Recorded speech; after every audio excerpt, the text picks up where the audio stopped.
और इसका बारे में इन्वेस्टिगेशन चलेगा, हम छोड़ेगा नहीं।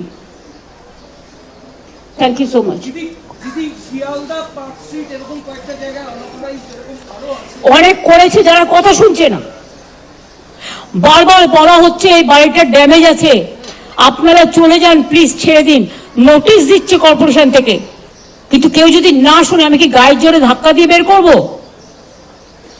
আপনাদেরও সকলকে মনে রাখতে হবে, এটাকে সহযোগিতা করতে হবে।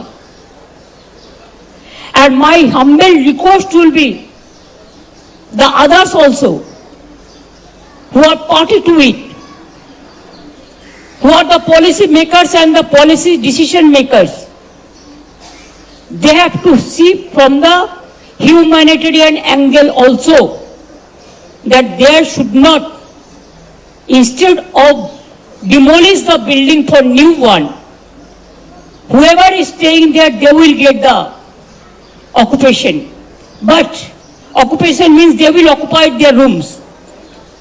But because of the court case pending 10 years, 20 years, 30 years, who are staying with the residential people, they should not suffer.